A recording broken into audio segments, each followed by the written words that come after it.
have some very special guests tonight. I'll let them introduce themselves and tell you a little about themselves.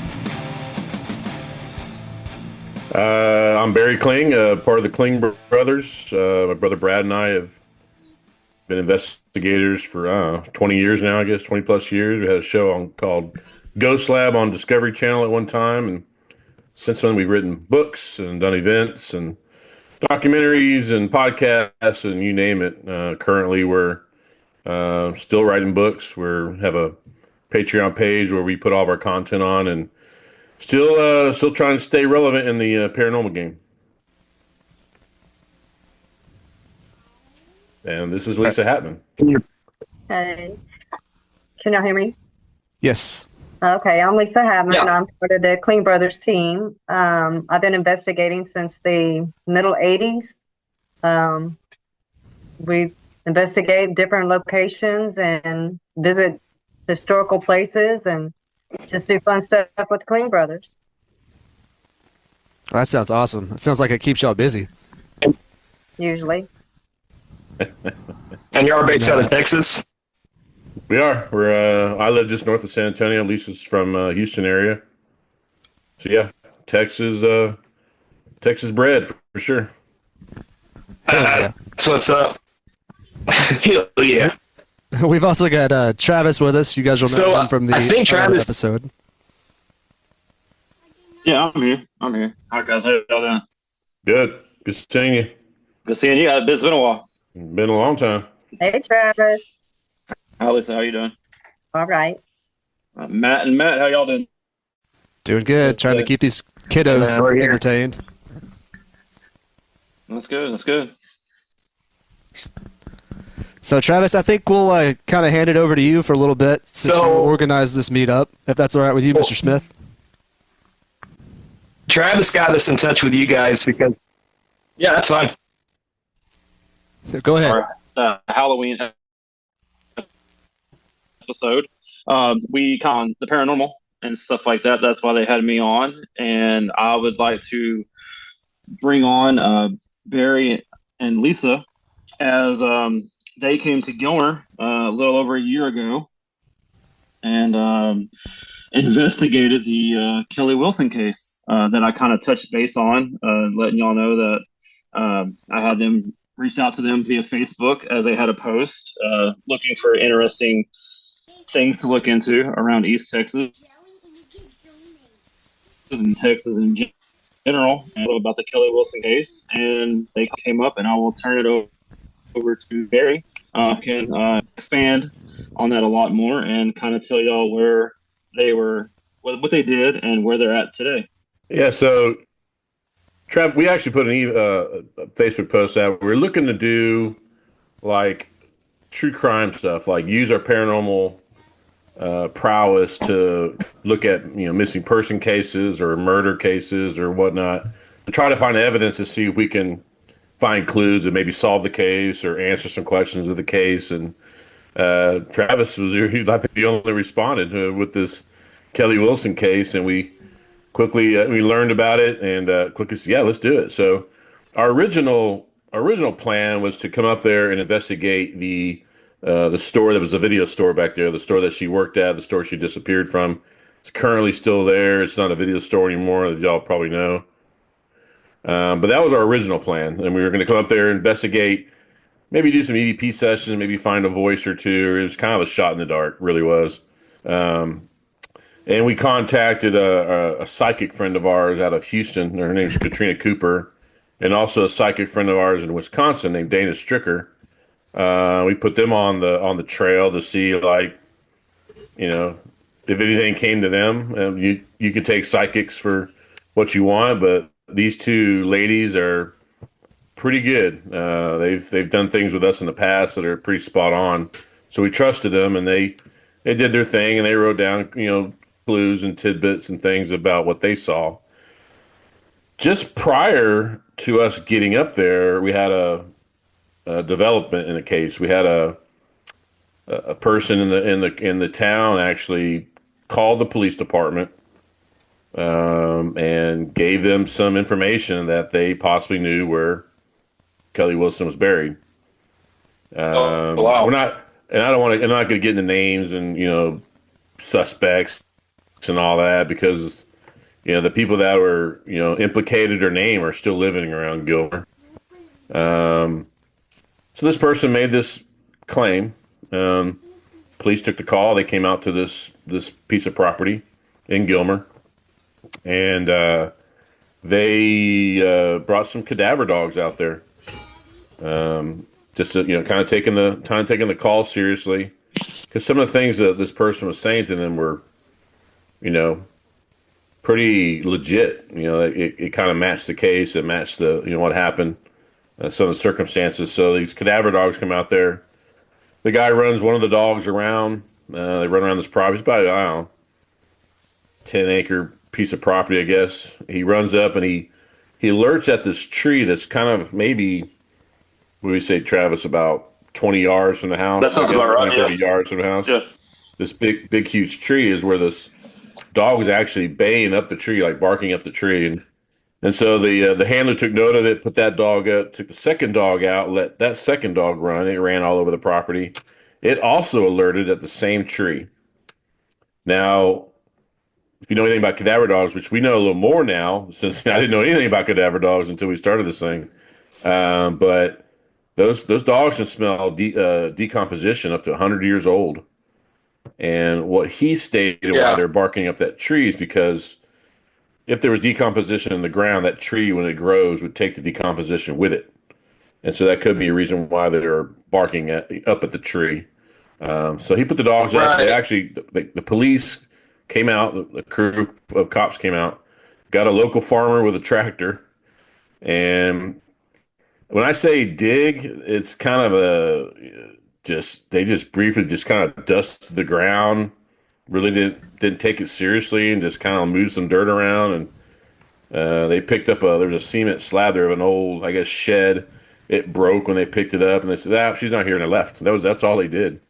Yeah, I remember I listened to the Deviltown podcast, and they touched on that a little bit, and it sounded like the extreme lack of effort that they put into doing anything at that point in time was just mind-boggling. Even the homeowner was just like, "Is that it? Is that all y'all gonna do?" And they packed the shit up and they left. Didn't come back. And so we learned about this right before we were about to come up there. And so Travis, he knew the landowner. He actually got us access to the property. And so we show up. We show up to the property, and they had some paranormal things happen in their house. They were seeing shadow figures, noises, just different things. So we investigated the house for a little bit that night. Went to dinner, came back, and then it was dark by then when we investigated outside around that tree area. And if you kind of like give you it's just a, I don't know, 20-yard by 20-yard area with this big tree in the middle, and there was a chicken coop right there, and we're out around the woods, and behind that big tree is just solid woods. And so we put out some equipment. One of the things we use is a REM pod. I don't really put a lot of total trust into the REM pod. It can have some false positives. So we put a REM pod. If you know what a REM pod is, it's just looks like a big hockey puck with an antenna sticking out. It measures electric or static electricity. If you get near the antenna, it alerts. It makes a sound. A light goes off. And then we had our audio recorders that we put around the tree, and then also in different other places. And what was strange about this session was when my brother Brad was asking a question. It's kind of a question answer kind of thing. Like, hey, if you're here, blah blah blah, make that REM pod light up. And hey Kelly, if you're here, light that up. And it lit up right away. The light came on. It stayed on for a long time. And then I would say, all right, Kelly, turn it off. It would shut off immediately. And so that was kind of weird. So we, did some other things. And then Brad again, hey, Kelly, do it again. If you're here, let that thing, light that thing up. Beep, goes on again, right on command. And it stays on, it stays on, it stays on. And I said it again, hey, you know the routine, shut it off. It would shut off immediately. And Travis was there. That's an intelligent response, right? yeah, we're thinking that. So that's 2 for 2. You know, Travis is there. He can attest what was going on. I have all this on video. I filmed it all. Lisa was there. Lisa was asking questions. We were all kind of asking questions, like, hey, where are you at? What happened to you? Who's who? Give us the names of people involved, and just all. But no really response unless we said, hey, if you're here, turn that REM pod on. Now, the third time it happened, my brother said again, Kelly, all right, do it again. If you're here, it comes back on. And it turned off again when I said turn it off. Now, the REM pods, later on, so since then, I've kind of studied REM pods to see, like, was it really working or not? There is an 8 or 9 second delay on a REM pod. It will shut off by itself about 9 seconds. So I took it a little further. I went back to the video of us doing it, and it was shutting off about 4 or 5 seconds when I said to turn it off. So it wasn't hitting that 8 or 9 second threshold, which is already programmed into the thing. So is it a ghost? Can't say. It was just a really strange coincidence. Well, the last thing that happened was there's, like I said, there's a chicken coop right next to me, and they had this duck in this chicken coop, and it's the middle of the night, and this duck starts going nuts, like something is after that duck, like wah! Screaming, carrying on right behind me, real loud, and I jokingly said, "Hey Kelly, is that you messing with that duck?" And that REM pod goes on, wow. And it stayed on until I said again, "All right, you know the routine, turn it off," and it went off. What happened about 5 or 6 seconds after that changed the game. Now, we didn't hear it at the moment. We packed up later on that night, went to our hotel room. We're going over the audio sessions. And what we found, it was shocking. I mean, just blew us away. We actually caught the voice of a girl, seemed like almost like a teenage girl, in a real sarcastic tone, say, "I'm literally 5 feet away from you." Oh, wow. No way. I shit you not. Yep. "I'm literally 5 feet away from you." It goes, "I'm literally 5 feet away from you," like a real smart ass teenager, female. And we're like, we were in the hotel room. Brad found it, and like, our eyes are just like, what the hell what did we just uncover? Now, you can say, "Oh my God, it's Kelly." But we kind of took a step back. We're like, okay, I'm literally 5 feet away from you. What direction is that? Is that really Kelly? There's a lot of questions that we're like, what is going on here? But just to get that voice in the middle of nowhere, at a place that was reportedly connected to the whole thing. At a place that was connected to her via this tipster that called in this tip. And we catch a voice of a teenage girl. I mean, I don't know, what else we could, say of how true that is or not. But it blew everybody away. So when we got back the next day, I think we came back and we played it for everybody. And everybody was just, Travis was there, Lisa was there, and we all just like, whoa. And everybody could hear it. It wasn't like you had to kind of squint and really get your ear down. You can hear it very, very clear. It was very clear, very plain. You knew exactly what she was saying, and she was very, very sarcastic, like a teenager. But she's 17 when she disappeared. Yeah. 17. So she was a teenager. So we're like, okay, now what? And so what we did is we still went to that video store. We investigated the video store. We kind of did some EVP sessions there. But we actually, with Travis's help, we actually reached out and found, and I don't remember her name, we found Kelly's best friend from high school. It was a girl that she actually lived with at the time of her disappearance. She left her house. I guess she was having some problems. She was living with her friend, I believe. Yes. At her friend's parents' house, and that's where she did that. That's where she was living when she disappeared. So we actually got a hold of her, and she was very weirded out. Like, what do y'all want? Like, we're asking her to come down to this video store to listen to something, and she got there. She was super nervous. She didn't know what to expect. And so we wanted her to listen to the voice to see if we can get any voice identification. I know it's been 30 plus years after the fact. Things are forgotten. Our memory fades. But I got this on video too. So we put the earphones on her. She listened to it. I'm literally 5 feet away from you, and she started crying. Oh man! And she said she took off the headphones. She said, "That's her. That's Kelly."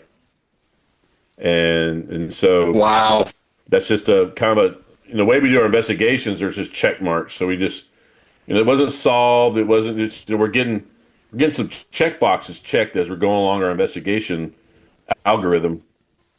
And that was another check mark. We have a person that was very well known to Kelly, best friends, was around her a lot, stated that that's her voice. Now, did she just say that? I don't think so, because the emotional response, she literally started crying before she said that.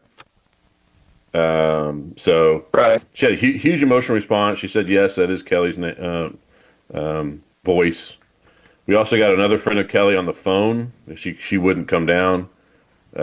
She also confirmed over the phone that was Kelly. So we're kind of left with that. We have this voice. Two people confirmed it's Kelly. It sounds like a teenage girl, which would be Kelly's age. It's on a piece of property that this tipster said her body should be. Come to find out that later on in my research that the guess who owned the property there. Oh, that was the parents of the video store owner, right? Yes, the parents of the video store owners. That was their property. Or manager. At the time of the disappearance, they owned that property. And the manager, I believe, lived there off and on at their place on that property. So another strange coincidence. I mean, there's all these. A friend of ours, the Travis County Sheriff, he was actually with us. He was kind of helping us on this whole thing. He said, "There's no such thing coincidences in a missing person or murder case. They're clues. You have to take it as such." So a lot of things are adding up, and so we kind of backed off. We left for the weekend, came back home.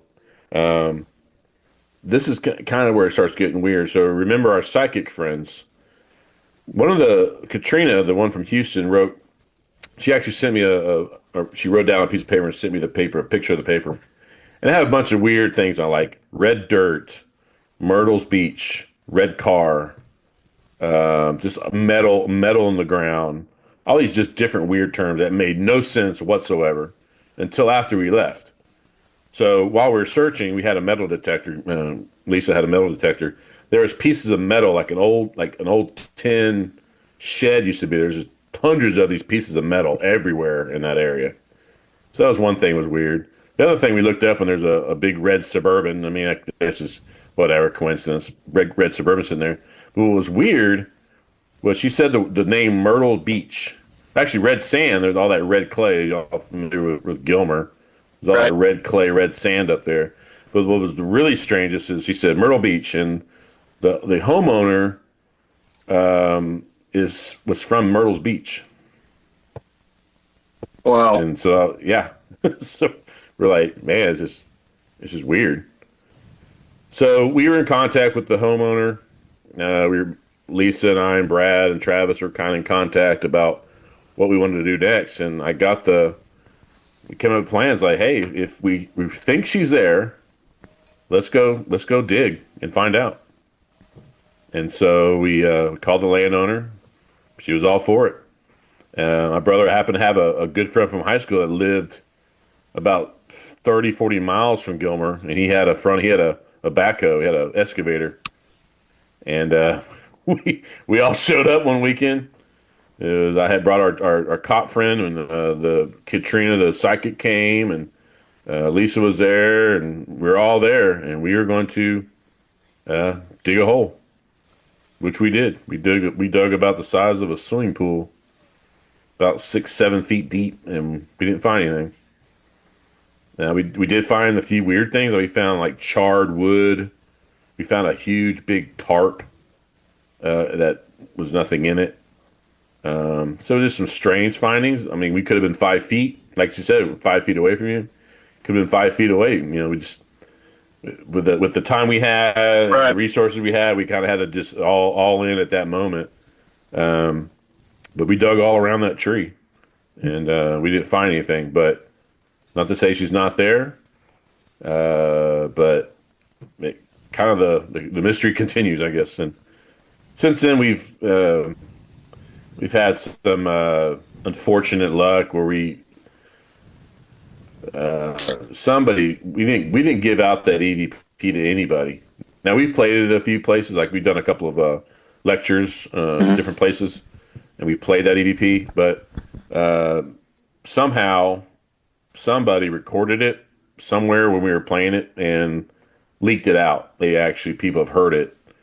That are What a jerk. Yeah, so it kind of we don't, we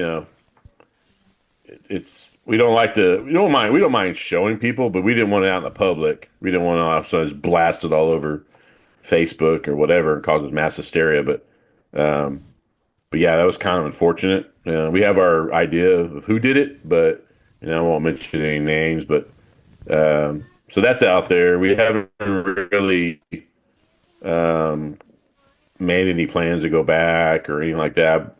I know Travis has been keeping in touch with us about other developments or clues or whatever. Now the person who made that claim that the person is buried there, I've talked to her on Facebook quite a bit on Messenger. I know who she is. It's a girl. She was very, very, very young back when that happened. But is this something she remembered? What's that? Is it like something she remembered? Like she was a young girl. Was it something that she was actually not? She was actually not born. She was not born yet when it happened. But her mother told her the facts and the truth of it after she was older. Wow. And right. I mean, I don't know. I know like just enough to get me in trouble with the facts and the case and this person, that person. But her story, I believed it. I mean, it was pretty plausible that could have happened. It was too detailed for it not to be believable. She had too many. She had names and dates and places, and I mean, she's the one who told the police where to go to that property because that's what she was told when she was younger. It's like, yes, like Lisa said, it was too detailed not to be somewhat plausible. At least not, right. To check out at least, because it felt all the pieces of the puzzle fit together with what she was saying.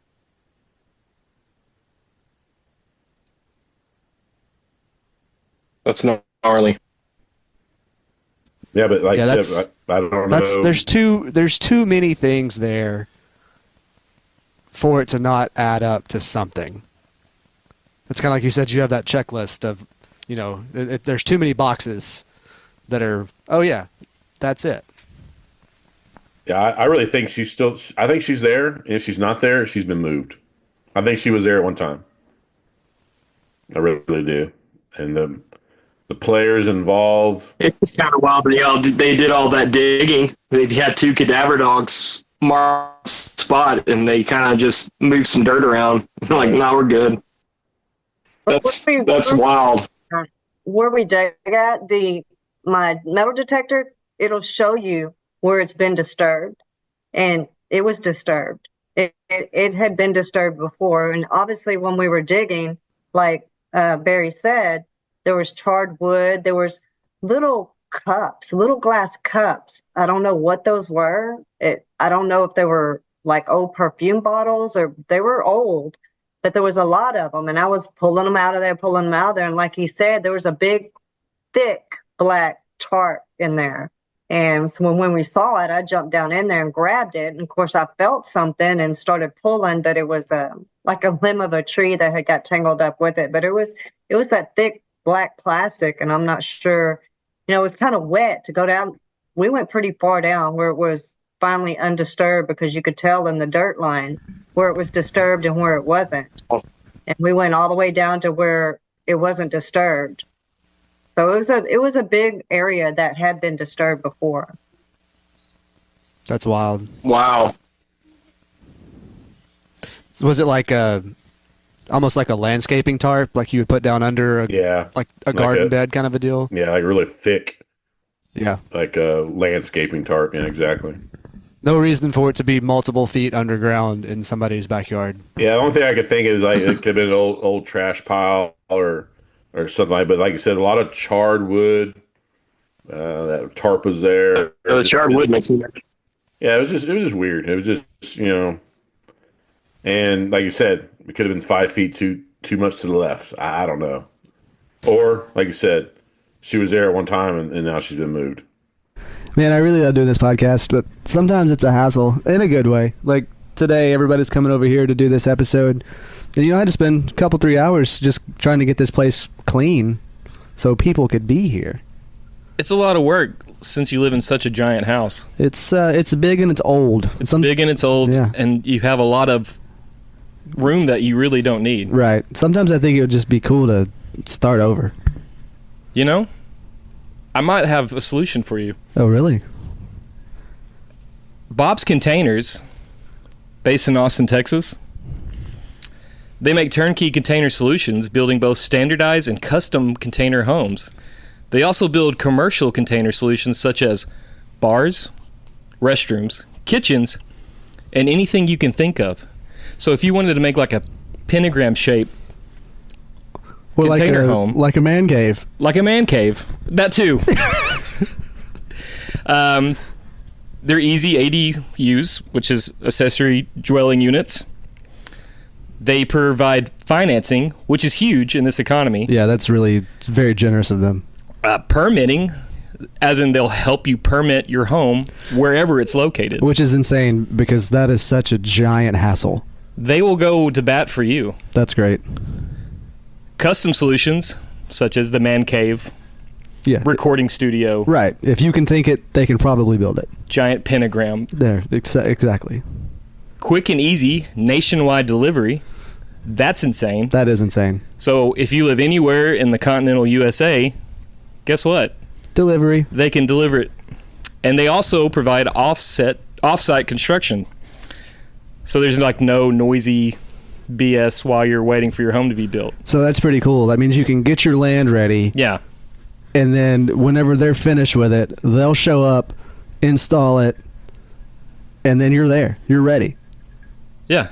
That's great. They just give you a ring-a-ding and say, hey, we're on our way with your custom home. Yeah. They're built in Austin, Texas, so you know it's going to be the best.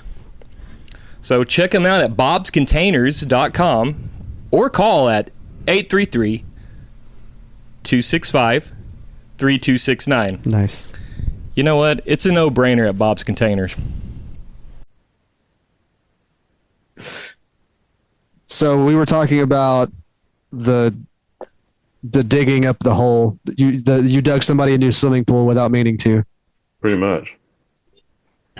So And y'all found pieces of black tarp.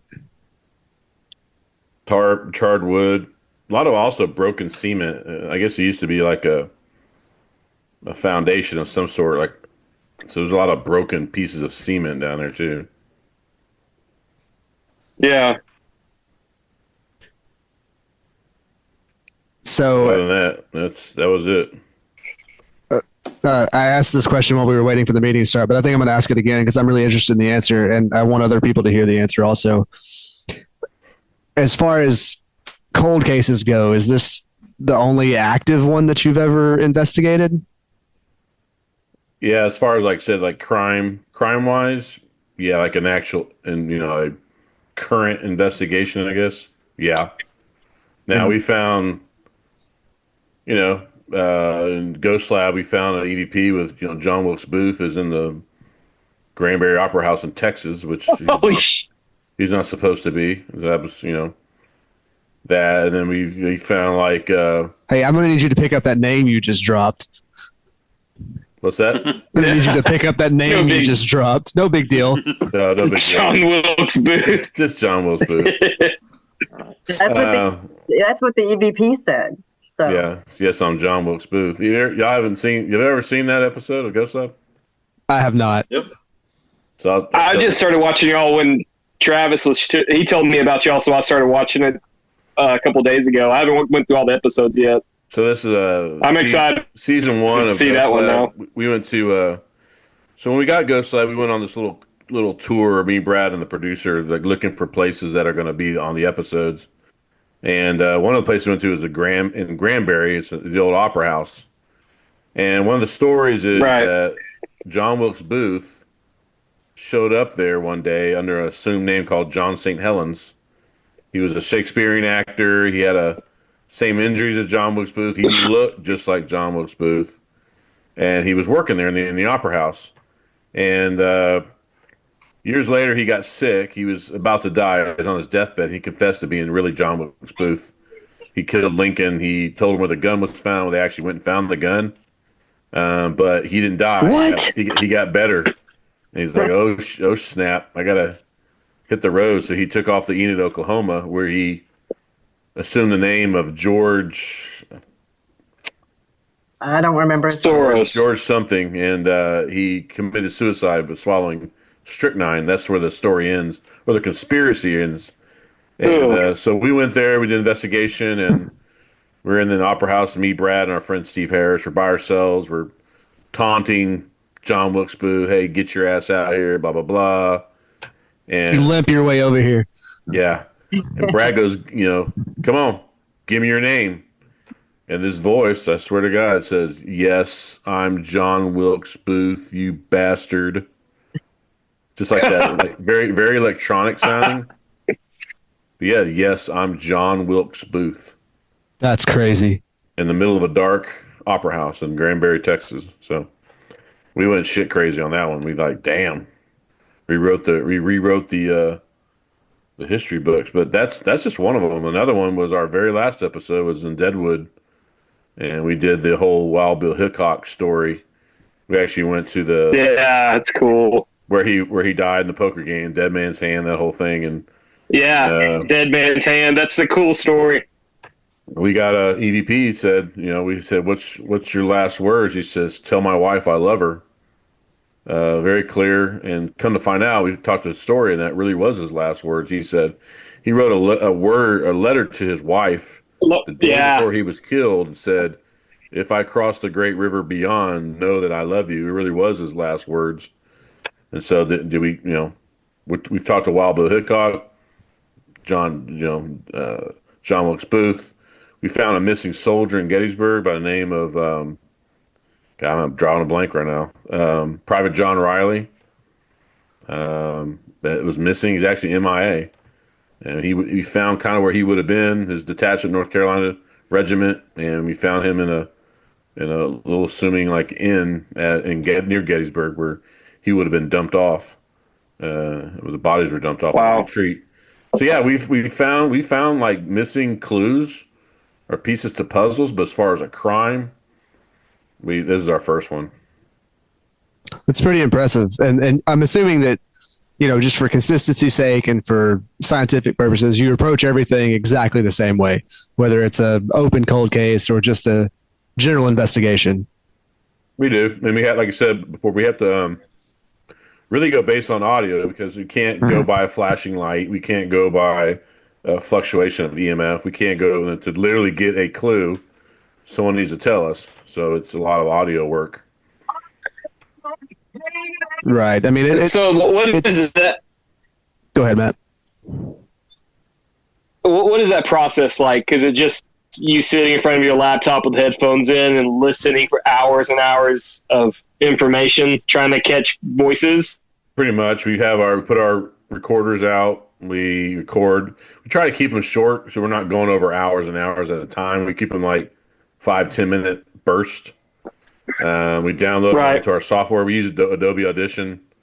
We put it on our software. It shows all like the frequency levels and the waveforms and all that. And that's how we go over our audio. We can clip them around and move them around, but we can also not just hear the voice. We can tell what frequency it was. We can tell like it compared to a human voice. There's we go a little further than just finding the voice. We want to know like what's the characteristics of the voice, like what was the EMF levels at the time the voice happened? Yeah. What was the barometric pressure at the time the So we kind of dive into the who, what, when, where, and how versus just we caught this cool voice.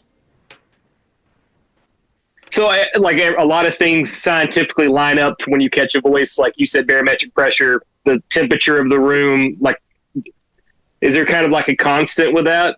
Yeah, we've developed software where we can, we use a thing called a data logger. It's just using like the industry, like construction. They use them in like other different like medical fields. So they're like little gadgets that measure like the EMF or the barometric pressure, or the temperature in like 2-second increments.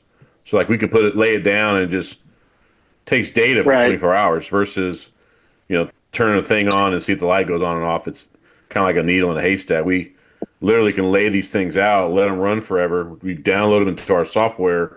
We can paint a picture of like what is the EMF. What does the EMF look like over 24 hours? Is there any highs or lows or anomalies that we would, we've gotten pretty good at to where it's almost predictable. Instead of finding the EVP, we can find the EMF anomaly and find the EVP where that EMF anomaly is at. And so we found out over years, and this is like just thousands and thousands of points of data, like just showing a trend. It's not just because there's also variations. One time it might be barometrics low, and then another time it might be barometrics high. There's no rhyme or reason to it, but we're trying to figure out like this stuff can be predictable. Do you have to establish a baseline before you go into an investigation? Yeah, we usually do. We'll like go around, find like, we got power supplies, or there's heavy EMF over here, or this, trying to paint a baseline picture so that if there is anomalies, we can say, hey, this is weird to this place, or this shouldn't be happening, or whatever. Right. But yeah, generally find a baseline before we start. That's cool. That's where Lisa comes in. We send her out with all the gadgets, and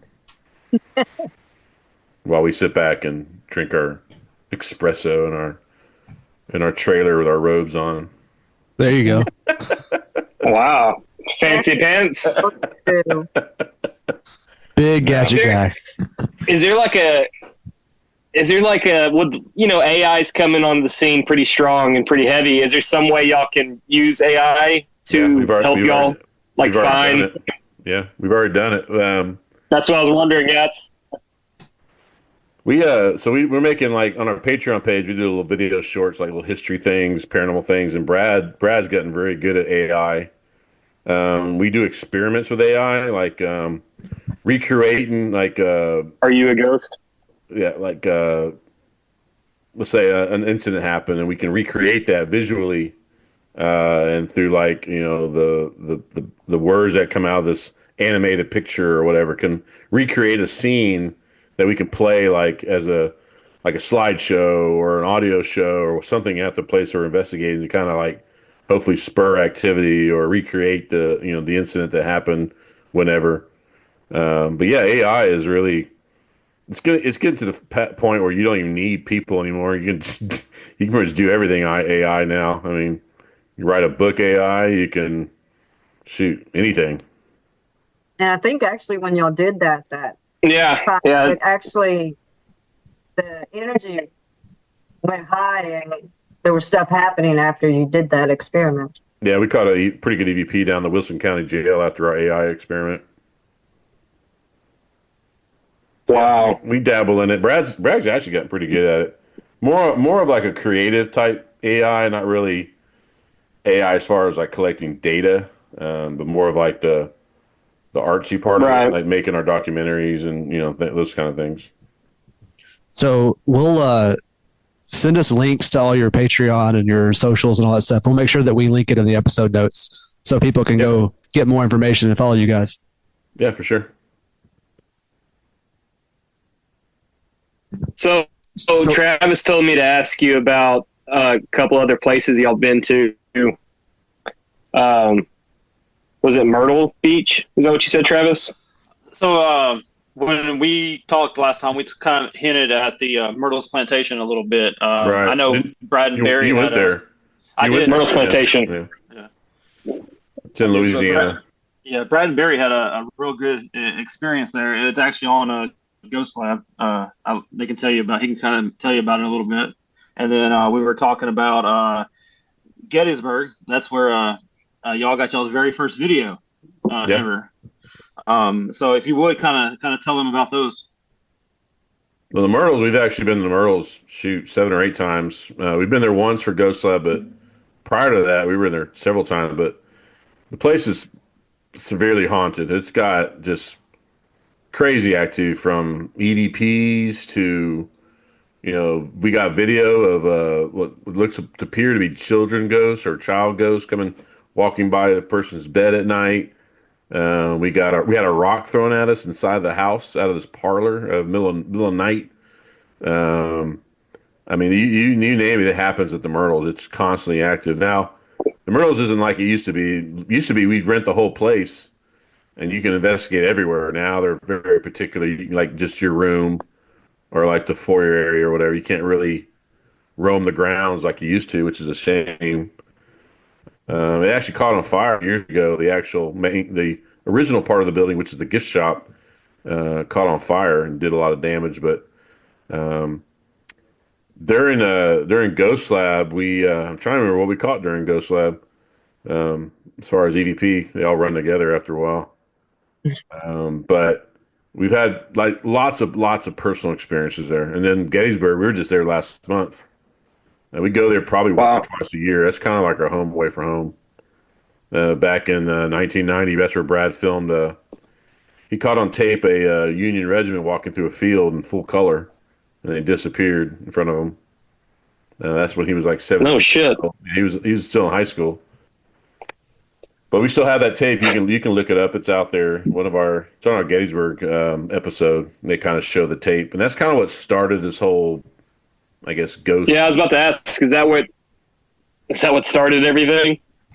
Pretty much, kind of what started with Brad. We've always had our experiences as kids growing up, but that's kind of what, like I said, that was 1990. I was in the Navy, and Brad was on a trip with my parents. They were coming down to see me. He showed me when I was together with him. And he's never really shown anybody because it looks real. It looks like real people. But when they disappear in front of him, that's what, that makes the story. That's his personal proof. He wasn't really out to like, hey, look, here's a ghost. That was kind of like his personal proof, like, oh shit, this stuff really does exist. I caught him on tape, and since then, crap, we've probably been to Gettysburg 15, 20 times since then.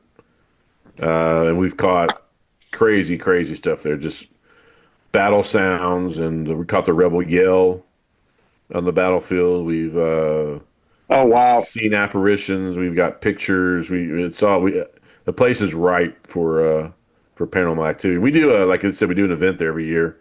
We take people out on bus tour and take them around to the different battle sites and talk about the history part of it. And then somewhere in town we'll do some sort of paranormal investigation. But it's a good time. I think we're going back November 8th. Will be our next trip back to Gettysburg. But yeah, it's awesome. If you've never been there, it's a place you really need to go. If you're into the paranormal, well, really, if you're into the history, I'm into the history more than I am the paranormal. I like the history. I think the ghost craze has kind of like done it a disservice because there's like 13 different ghost tours in Gettysburg. It's really kind of gotten away from the actual history of the battle, which is sad. And so, I go there for the history because my great-great-grandfather fought there, and so it's very personal to us. Cool. And so that's why we had that connection there. I went to Gettysburg when I was a kid, but I didn't know about ghosts back then. I mean, I knew about ghosts, but I wasn't worried about ghosts. My dad took me to like every historical battleground within 12 hours of a drive. We went to Vicksburg, Gettysburg, Ruby Falls, different bunch of places like that. Gettysburg's great, but I wasn't looking for ghosts back then. Right. Does it ever get old, or is it always an awesome experience? Does ghost hunting ever get old? Yeah. Yeah, it does. I guess when we were doing it on TV show, it got real old real quick because it's 16, 18-hour days, every day, gone for 6 to 8 weeks from home. Just eating late night, hotels, rental cars, airplane flight, kind of living the life of a rock star, which you would always think, oh man, it's not it's not the life that I would want. It's just go, Right. go, go, go. And when it turned into a job, and it kind of took the fun away. We were at the end of the other side. We were like, man, I'm done. I need a break. But when it's just us, just Brad and I or Lisa, we're all just doing it for us, and the fun comes back in a little bit. It's still, the paranormal world is kind of, there's no paranormal shows out there anymore. There's a lot of the celebrity, I guess you call them, were doing YouTube stuff and trying to stay relevant. And there's a lot of drama and there's just a lot of chaos in the paranormal world. So it does kind of put a bad taste in your mouth a little bit. You kind of like, I don't, I want to maybe take a break, or I'm gonna do this. So the way Brad and I kind of deal with it, we deal with other things like historical things or weird history, or maybe like you talk about UFOs, or we talk about like maybe some other things that pique our interest, is not just ghost. But yeah, you can ghost hunting. I always tell people it's boring as hell. I mean, you're sitting there in a dark room talking to nobody, for hours, and usually nothing's happening. It's very rare things happen to you, but when it does, it's exciting. But like I said, in the process, it's pretty boring. We could do a whole nother episode on UFOs another day. Here at Truck Beers, we are UFO lovers. We're fans of UFOs. Yeah, Brad and I've had a couple of UFO experiences over the years, and we know a lot of the people that are in that UFO, I guess, biz that lecture and talk about UFOs, but Bigfoot, cryptids, all that good stuff. It seems like there's a whole lot of overlap in all of those fields. There is. I mean, the paranormal, really, the name paranormal just means above the normal. It doesn't mean ghost. Right. It just means something that's not above the normal, supernatural, which would UFOs and all that fall into. But, we all run the same circles. Like if we go to events or conferences, it's usually the same people that you're seeing. They all cross mingle, and some UFO guys are doing ghost events, and ghost guys are doing UFO events. We'll do a big Skinwalker Ranch episode one of these days. There you go. We were just Truck Beers presents. We were just up in Neck of Your Woods 2 weekends ago. Oh, really? Nice. Jefferson. Yeah, they have a ghost show twice a year, April and November. Yeah, Jefferson's big on ghosts and ghost tours and all like that. Yeah, they have a Bigfoot show there also in April. That's just all the hillbillies that come out of the woods. There's Yeah. There's a cryptid called the what is it called? They made a movie about it in the 70s. Boggy Creek, yeah. That's based in Jefferson, Dangerfield, Sabine kind of river. Yeah, our friend Lyle. I grew up listening to that. Wrote the book on that. I think Boggy Creek Monster. Right. So, yeah, East Texas has a couple of cool things going on for it, like that way. Paranormal, I've always thought. I think they mistake Travis for Bigfoot when they see him walking HEB. Man, if we had an HEB, you'd never see me again. We're too far north for that goodness. Down here. Oh, man. Y'all don't know what you're missing. Oh, I know what I'm missing. That's why I'm mad about it. We have Brookshire. No, we know. Yeah. Yeah, we've tasted that forbidden fruit, and we can't have it up here. That's a shame. So, tell us about your Lone Star Paracon that you have coming up in March. And then I also see that y'all have a thing coming up on the 20th of November. Y'all going to be in San Antonio? Yeah, the 20th is a week from today. It's at a restaurant in San Antonio called the Magic Time Machine. A local cryptid guy and his buddy, they put on these kind of like just like nights of lectures. They invite different guests and they give away books or sign books, and then they give a little lecture. So this next week, Brad and I are the featured guests, and we're going to be kind of talking about Texas haunts and Texas ghost stories, and maybe showing some evidence or whatever. And we have some books to sell and sign. It's just a kind of a small. Tickets are still available.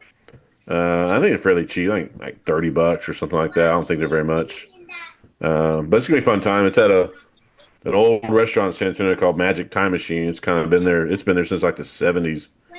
It's a kind of a cool place. And then in January, we have an event in Uvalde down south. We're going to be lecturing at the Opera House there. We went to Australia this past summer, and we did this big 2-hour presentation on the ghosts of Texas. And it's more than a lecture. It's kind of like a stage show. It's a lot of humor, some sad moments, scary moments, a lot of cool evidence, a lot of cool stories.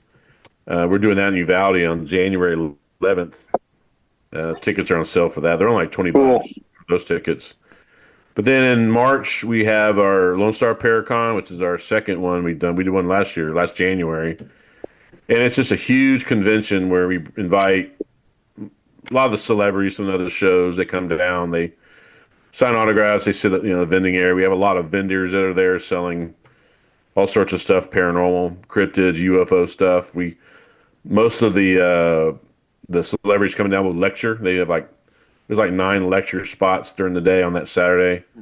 The night before, we have a big VIP ticket where we're going to go eat German food in New Braunfels, and those 2 psychics I mentioned earlier. They're doing a joint gallery reading for everybody, and then the Wraith Chasers will be here Thursday night before. We're having an investigation at the Yorktown Hospital. They're going to be there for that, and then Sunday we have a thing called Solstice Sister Sunday. It's like a kind of like a metaphysical. We have a psychic, a Reiki master, an herbal, like a herbalist type person will be there, and all this is for charity. Every bit of any profit that's made is going to a group out of New Braunfels called Moms of New Braunfels. They do like service projects for families in need. They do a toy drive. They do different stuff for the community. So whatever we make in profit is going to go to them. So, and that's Saturday, March 29th is the actual vendor lecture area, and it starts on the 27th. So 27th, 28th, 29th, and 30th of March. And it's free. The vendor hall. Man, that's free. That's incredible, man. I think we're running out of time on our Zoom, and I want to thank you for all the time that you've shared with us tonight and all your stories. That's awesome. I really appreciate it. Yeah, appreciate you having me on. Sorry Brad couldn't make it, but I'd love if you ever back East Texas way. I'd love to do this in person. Me and Matt would eat it up. Absolutely. Yeah, well, I'm sure we'll be up that way sometime. Who knows? Maybe something will happen with this Kelly Wilson thing, and we'll be back doing that. So that's the point of us putting this out there. Is maybe hopefully somebody local hears this and reaches back out to y'all. Yeah. Cool. Yeah, for all of our listeners out there that enjoyed this, make sure you follow these guys on all their social medias. Go check out their Patreon page. These guys are doing really cool stuff, and they deserve some extra follows. So hit them up, check out their stuff, learn something, get a new wrinkle in your brain. Miss Lisa, thank you very much. You're welcome. We really appreciate you being here too. She wouldn't stop talking. Just tell me shut up. You can talk. Is she the one that does she talk more like when y'all are together? Oh yeah, she likes to talk. What'd you say, Miss Lisa? I said somebody has to. They sit there and just look at people. she's our buffer at events. So. All right. Well, hey, thanks you guys. We appreciate y'all. All right, guys. We'll talk to you soon. Thank you very much. All right, man. Later. Later. Yeah. Bye. Hi.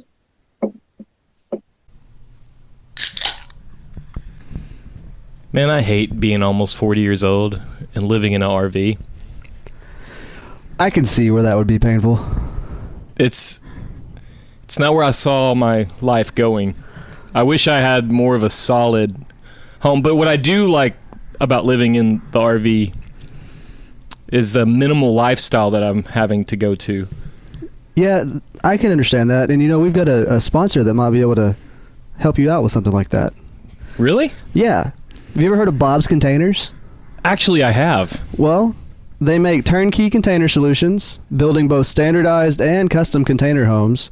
They also build commercial container solutions such as bars, restrooms, kitchens, pretty much anything you can think of. And these are these giant, like, Connex containers. Right. Like you see on rail cars. Dude, that's incredible. So they have easy ADUs, which is an accessory dwelling unit. I'm glad you said that because I didn't know what that meant. Yeah. I know what it means, but I don't know what it means. We'll have to look that one up later. They provide in-house financing, which is fantastic of them to do as a company. Well, yeah, I have no credit. Divorce has killed it. Yeah. They'll handle all of your permitting. That's a major deal. Yeah, wherever you're located, they'll deal with your city or your county and handle all the paperwork. Wow. They do completely custom solutions, so pretty much whatever you can think of, they can build it for you. That's incredible. Quick and easy nationwide delivery. That's huge. So they're in Austin, Texas, and we're also in Texas, so that's not that far away. But you know what? If you live in Massachusetts, give them a shout.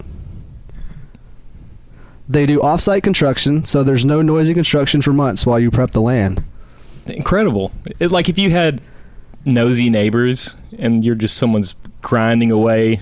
Yeah. Nobody wants to hear a jackhammer at 5 a.m. every day. I know, I don't. Not at all. And like we said before, they're built in Austin, Texas. So you should check them out at bobscontainers.com or give them a call at 833-265-3269. It's a no-brainer at Bob's Containers.